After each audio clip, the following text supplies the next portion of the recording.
In 1995, the federal government reintroduced wolves to the West. For the 30th anniversary, I embarked on a 1,000-mile journey through wolf country. I talked to the people who brought wolves back, ranchers who fought the controversial program, and experts who say wolves are in trouble again.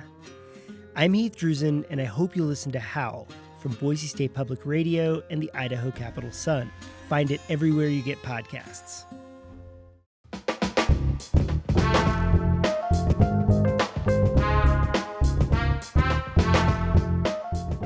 From Boise State Public Radio, this is The Connector. It's Idaho's Daily News. Good morning. I'm George Prentice.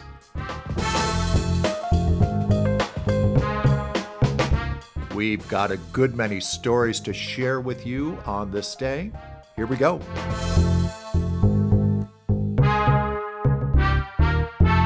Brian Koberger, the man accused of killing 4 University of Idaho students in November 2022, is now set to plead guilty to the killings.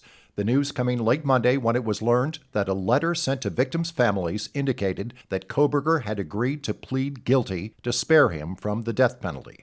Through the deal, Koberger would be sentenced to 4 consecutive life sentences. The plea comes just weeks before the murder trial was set to begin in an Ada County courtroom. Jury selection was supposed to have begun in early August.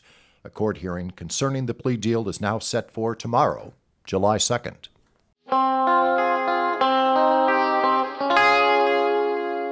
Flags remain at half-staff across Idaho. That to honor firefighters shot and killed in an ambush in North Idaho earlier this week.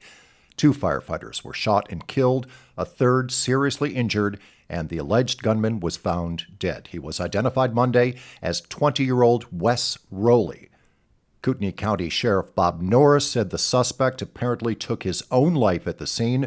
Norris said there isn't much known about the gunman, but there had been some communication during the incident. We do know that he did contact the firefighters when they came on scene, and there was a discussion. So we're still in the process of investigating that part of it. And as for the Coeur d'Alene community, still in shock, Lauren Peterson is with Northwest Public Broadcasting. Carl Vogie says he sat down for lunch with his family at a restaurant about a 10-minute drive from the base of Canfield Mountain where the shootout took place. We could see the smoke and you were within earshot of the gunshots. Vogie's girlfriend, Brittany Turkenberg, says it's hard for the whole town. This was planned, which I think is the part that's most unnerving about the whole situation. Dozens of people gathered to watch a procession for the 2 firefighters who were killed. I'm Lauren Patterson, reporting.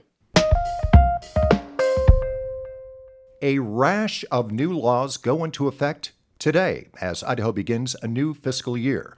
James Dawson highlights some of them that sparked significant debate during this year's legislative session. Private businesses across Idaho will no longer be able to refuse service to actively sick customers or those who refuse to treat their illnesses. The so-called Medical Freedom Act also bars employers from requiring workers to get vaccinated or use any other type of medical intervention unless it's required for international travel. Republican Representative Lucas Kaler said in March, the argument that this policy would supercharge the spread of communicable diseases is, quote, negligible. Because it's a part of life. It's always been a part of life. It's part of what makes us human. We have immune systems, and those immune systems, by and large, regulate. On the criminal justice front, those caught with small amounts of marijuana will also face a new $300 minimum fine if convicted.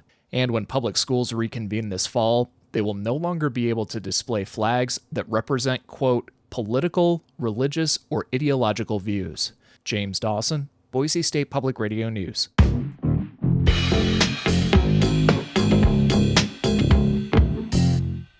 With the 4th of July holiday just around the corner, new data shows resort communities in our region may see a tourism slump this summer.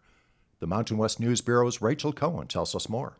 The word that Tom Foley uses to describe travel trends to mountain towns is funky. He's with the travel company Intopia. He says hotel, cabin, and rental bookings in Colorado, Utah, California, Nevada, Wyoming, Montana, and Idaho were down for the 6th month in a row at the end of May. That's the longest downward trend since the COVID-19 pandemic. I think there's some degree of reckoning.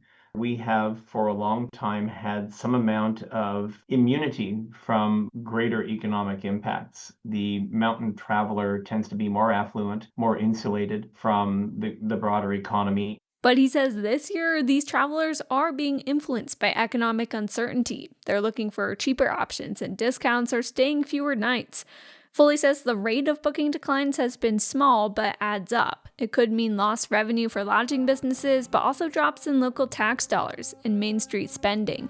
For the Mountain West News Bureau, I'm Rachel Cohen. And that is today's episode of The Connector. I'm George Prentice.